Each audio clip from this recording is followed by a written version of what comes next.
आता असंच अमृतासारखं जीवन छत्रपती शिवाजी महाराजांचं आहे।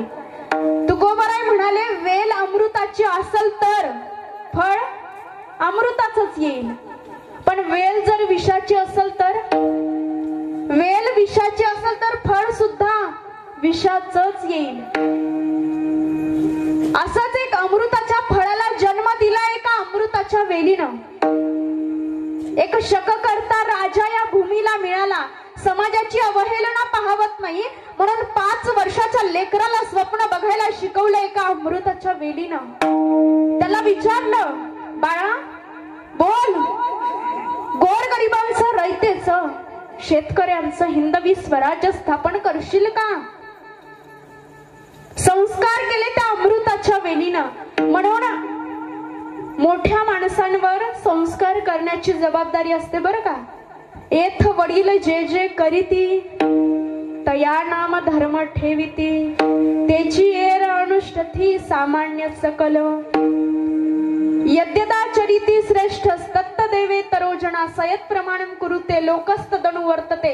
एक श्रेष्ठ माणूस जसं आचरण करतो, लहान मुलं त्याचं बघून शिकतात।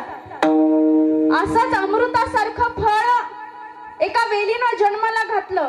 जिजाऊ माँसाहेब जिचं नाव, पोटात असताना बाळावर संस्कार करायची। बाळा ये, तुला स्वराज्य स्थापन करायचंय बाळा, अन्याय अत्याचाराचा पराभव करायचा आहे, बोल करशील का? ते गर्भातलं बाळ असं घट्ट मुठी आवडत होतं।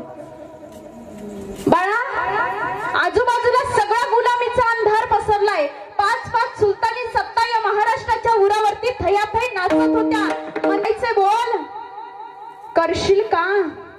आणि अखेर तो दिवस उजाडला। 19 फेब्रुवारी 1630 शिवनेरी किल्ल्यावर छत्रपती शिवाजी महाराजांचा जन्म।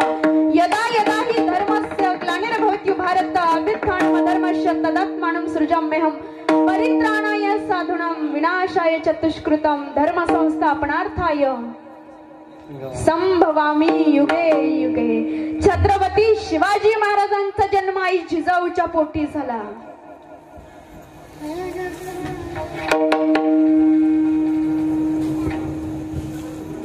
दुष्टांचा संहार, असुरांचा वध करण्यासाठी एक राजा, एक बाळ शिवनेरी किल्ल्यावर जन्माला आलं। त्या बाळाचं नाव ठेवलं छत्रपती शिवाजीराजे।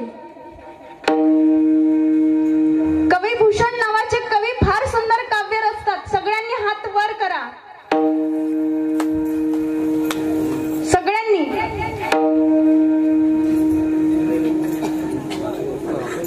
त्या काळचं कवी भूषणचं काव्य, इंद्रजिमी जंप पर वाड उंच अंब पर, रावणौस कंप पर रघुकुल राजन, कोणबारी माह पर संपुरती माह पर, जोसंस माह पर रामद्विज राज है, रावा द्रुमदंड पर चिता मृगचंड पर, भूषण सिंधुंड पर जैसे मृगराज है, तेज कमांस पर भंडजिमी कंस पर, कोमली छपंस पर जय शिवराज है, जय शिवराज है, जय शिवराज है, जय शिवराज है।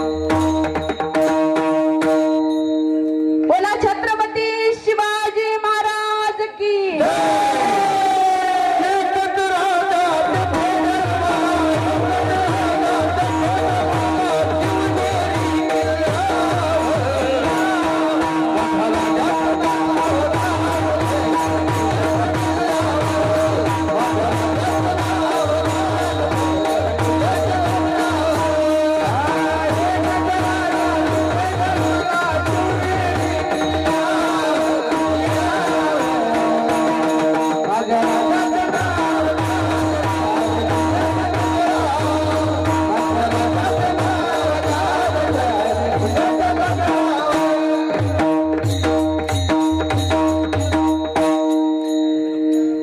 जन्म झाला महाराजांचा, त्यांनाही त्रास झाला।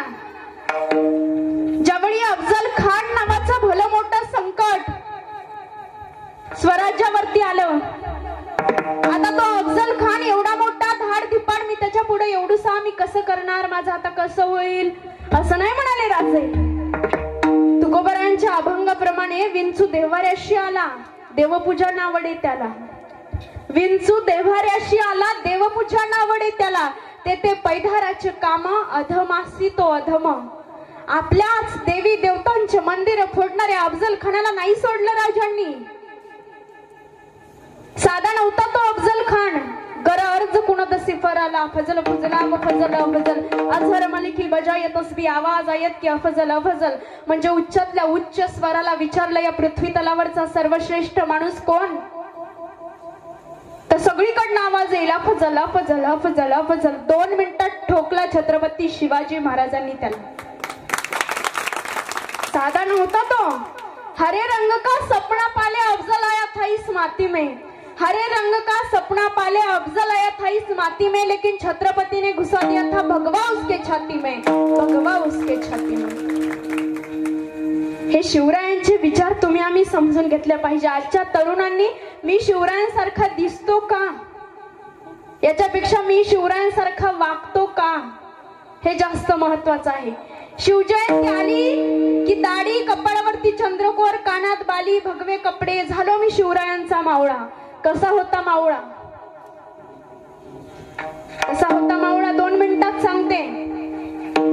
एकदा मावळ्याचा हात तुटला मावळ्याचा, आणि मावळा घरी बसला मावळा. तेवढ्यात राजे भेटायला आले. बघताच मावळ्याच्या डोळ्यातून खळखळ अश्रू आले. मावळा रडायला लागला, आमचा मावळा रडतोय. हे बघून राजे किंचाळले आणि म्हणाले, लाज वाटत नाही तुला? अरे या मातीसाठी लढणारे आपण वीर, सदैव हात गेला म्हणून रडतोयस?